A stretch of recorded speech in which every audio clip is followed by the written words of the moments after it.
Hey everyone, Reed here with Big Strong Book, and today I'm going to be talking about Book 2 of Alan Moore's run of Saga of the Swamp Thing.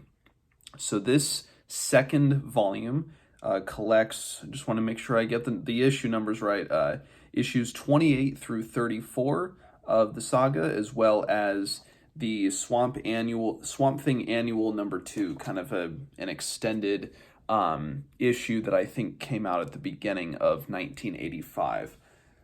So this book, I think, is initially when I read this all the way through, thought it was maybe a little step down from book one, but then in thinking back over it, in kind of flipping through the issues again, I was like, well, I think it might still be as great. At least it's not. When I say it's a step down, I mean there were a few things that I think I would have better appreciated had I had the full context of. And what I mean by that is, and this isn't really a spoil. I'll dance around spoilers, um, but there's an introduction to what I think is what I assume to be one of the biggest villains in the Swamp Thing in his rogues gallery, which is Arcane.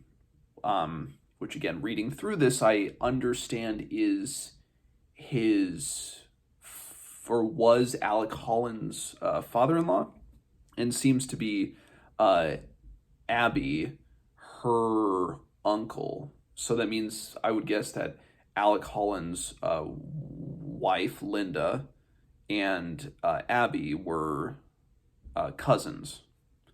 That's what I assume.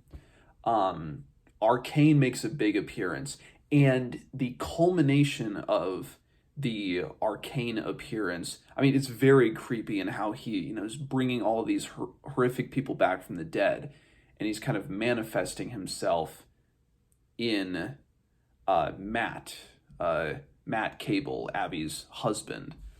It's horrifying, and they're in as Swamp Thing kind of travels through the afterlife, so to speak, and learns about these realms and starts to uncover the not necessarily the nature of reality, but the grand cosmic scale that is always at work. I mean, that's, as I mentioned in the video talking about book number one, I know that is a topic that Moore is always interested in. Maybe not necessarily in things like Watchmen, but certainly in From Hell.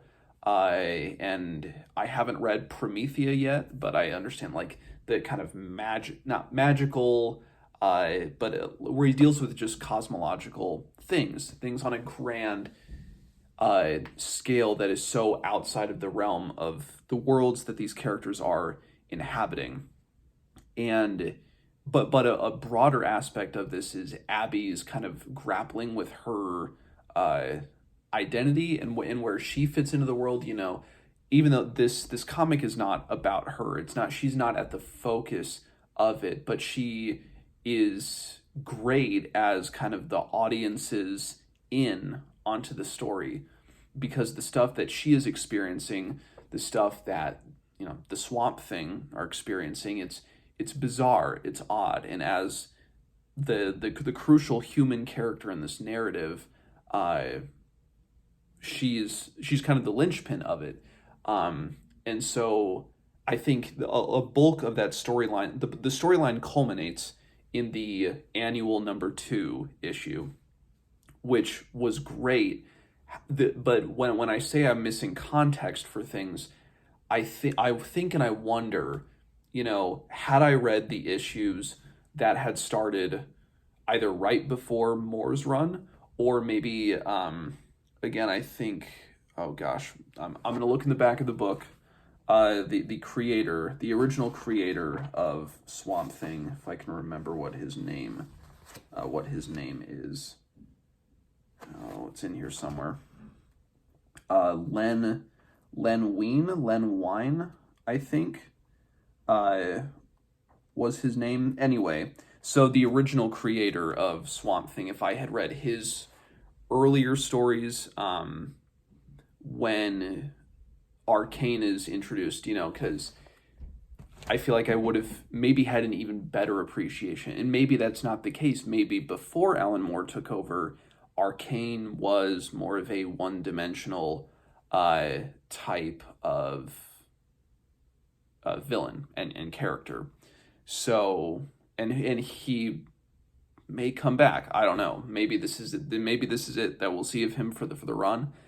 Another thing that I think I would have appreciated more, had I been maybe a reader in different circumstances, or a reader who had a long history with comics and was reading this for the first time in the mid '80s, was it was the issue that followed right after the annual. It was the date that's listed on the issue, I think, was also January of '85, but it was called Pog, and where it's these weird, they almost look like the characters from the Bone comic. If anybody remembers the Bone comic, they kind of look like though the characters, the non-human characters in that book, and in that comic, and they kind of it's implied that they're traveling to Earth on this like turtle spaceship, and they're looking for this new, they're looking for a new world. And I knew these were not characters that Moore created. That was obvious. But it turns out it was an ode to a comic called Pogo, which I believe was a Disney comic in the 40s and 50s. So something that Alan Moore probably would have read as a young child, and maybe something that left its mark on him, or characters that he remembered that he could use in this kind of, in a little more of a profound way.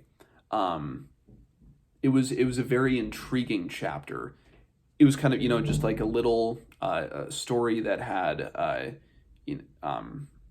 this short wrap up and everything. It wasn't something that lingered too long, but I would have liked, just more context. And I had to look up the context afterwards, like searching Pog and trying to find the Pogo comic.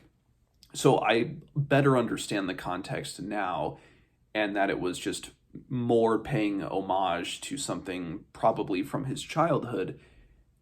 But it kind of, I think it killed a little bit of the momentum kind of leading out of the annual issue, and you get this great story, and then it kind of comes down again. And even kind of, getting into the final sections, there was the interesting implication that that of multiple Swamp Things in multiple universes, either Swamp Things in the past, and then kind of the close of this, and this might be getting into spoilers, the issue 34 in this, where Abby, she has a desire to grow intimate with Swamp Thing, but of course he is just he's not even a he is just an amalgamation of nature, of this plant body. And as he literally gives her a piece of him to ingest, and as she ingests it, she almost sees the world in a different way. It's like she transcends her human body and can see how he sees. And of course, how Swamp Thing sees is so unique and so interesting. I love the design of the closing pages of issue 34. How it's tilted on one side, and it's this massive.